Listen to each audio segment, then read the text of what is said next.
তোমরা কেউ চিরদিন থাকতেও পারবা না, আবার মৃত্যুর পরে ওটাই যে তোমাদের শেষ এমনটা নয়। আল্লাহ তাআলা বলেন ওয়া আন্নাকুম ইলাইনা লা তুরজাউন।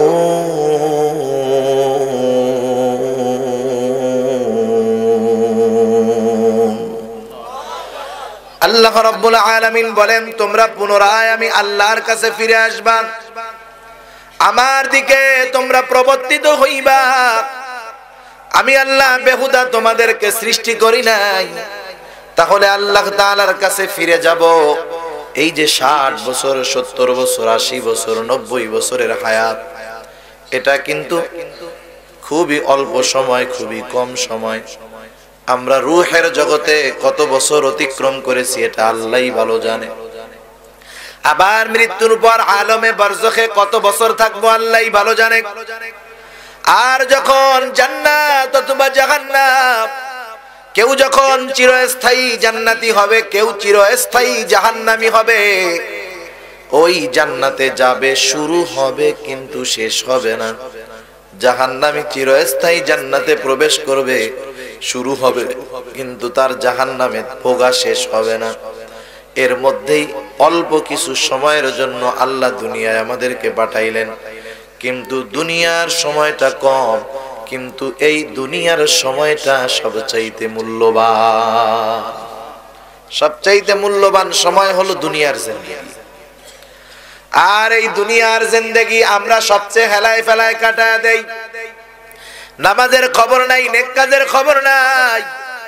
কত সুন্দর কথা কবি নজরুল বলেন, ঘুমায়া কাজা করেছো ফজর, তখনও জাগনি যখন জোহর, হেলায় খেলায় কেটেছে আসর, মাগরিবের ওই শুনিয়া যান, এখনো জামাতে হওরে শামিল, এখনো আছে এসাতে স্থান, বাজছে দামামা বাদারে আমামা, শির উঁচু করি মুসলমান, দাওয়াত এসেছে নয়া জামানার, ভাঙা কিল্লায় উড়ে নিশান।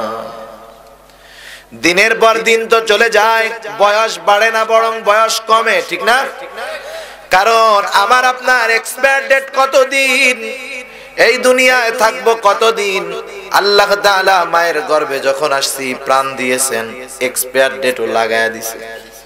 কয়দিন দুনিয়ায় আমি থাকবো, আপনি থাকবেন, আমরা থাকবো, প্রত্যেকের জন্য নির্ধারিত সময় আছে না নাই? এমন হবে না আমার বড়টা আগে যাবে এরপরে আমি, তারপরে ছোটটা, না না, বরং কে কোন সময় দুনিয়া থেকে যাবে হায়াত লিমিটেশন করা আছে। আল্লাহ তাআলা জানায় দেন ওই সময় যখন আসবে, ওই সময়ের আগে সুস্থ থাকলেও অসুস্থ থাকলেও মরবা না। ওই সময় যখন চলে আসবে, যত সুস্থ থাকো এই দুনিয়ায় থাকতে তুমি পারবা না। আল্লাহ তাআলা বলেন ফাইদা জাআ আজালুহুম লা ইস্তাখিরুনা সাআতান ওয়া লা ইস্তাকদিমুন। আল্লাহ তাআলা জানায় দিবেন এক মুহূর্ত বিলম্ব হবে না, এক মুহূর্ত আগেও হবে না। হায়াত তো লিমিটেশন দিয়ে আল্লাহ পাঠায় দিলেন এই দুনিয়ায়, কিন্তু এই অল্প হায়াতের বড় দাম, বড় দাম। কারণ এই হায়াতের জিন্দেগি, এই সময়টার ভিতরেই নির্ধারণ হবে কে আখিরাতে সফল, কে আখিরাতে বিফল।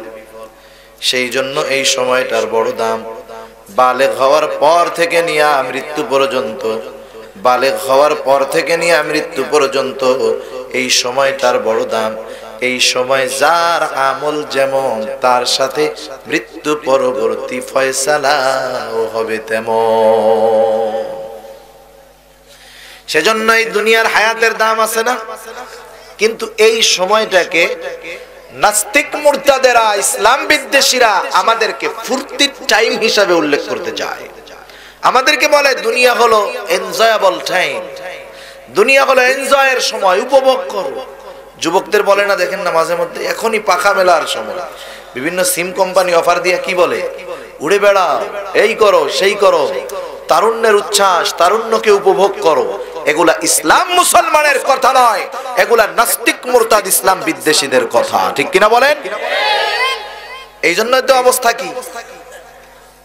এজন্যই 17 বছরের বয়সের যুবক মুহাম্মদ বিন কাসেম রাহমাতুল্লাহি আলাইহি সুদূর আরব থেকে এসে সিন্ধু বিজয় করেন।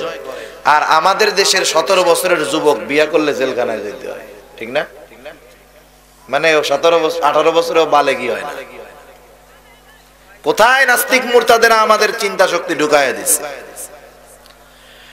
সেজন্য আমাদের চিন্তার বিষয় নাস্তিকেরা আমাদের কানের কুহরে পৌঁছিয়ে দিতে চায় দুনিয়াটা মস্ত বড়, খাও দাও ফুর্তি করো। তারা বলতে চায় দুনিয়া অল্প কিছুদিন থাকবা, কারণ এই দুনিয়ায় তোমার শুরু, দুনিয়ায় তোমার শেষ। দুনিয়ায় যতদিন আছো এনজয় করো বেশ। কিন্তু আল্লাহ বলেন না বান্দা, না না, এই দুনিয়া তো তোমার শেষ নয়, এই দুনিয়াটাই তোমার শুরু। আর দুনিয়ার আমলই তোমাকে আসল শুরু আসল শেষ দেখা দিবে। তাহলে আল্লাহ যে দুনিয়ায় পাঠাইলেন আবার চলে যেতে হবে, এই হায়াতের জিন্দেগি কি করব? আল্লাহ তাআলা বলেন, হে গোলাম, ওয়ামা খালাকতুল জিন্না ওয়াল ইনসা ইল্লা লিয়াবুদুন। এই যে 60 বছর, 70 বছর, 40 বছর, 50 বছরের হায়াত কি করবা? তুমি কি সার পান খায় বেড়াবা নাকি? বলে না না, তা করবা না। কি করবা? শুনে রাখো, ফিরে তো যাবাই, কিন্তু এই সময়টাতে তোমার কাজ কি? আল্লাহ বলেন, আমি মানুষ এবং জিনকে সৃষ্টি করেছি আমি আল্লাহর দাসত্ব করার জন্য, ইবাদত করার জন্য। কার ইবাদত? জোরে বলেন, আল্লাহর ইবাদত। আমাদের পরিচয় হলো আমরা আল্লাহর গোলাম। আমরা কি? আল্লাহর গোলাম। চাকর আর গোলাম কি এক নাকি? দুটা জিনিস কি এক? অনেক তফাৎ। আমরা আল্লাহর চাকর না, আমরা আল্লাহর গোলাম।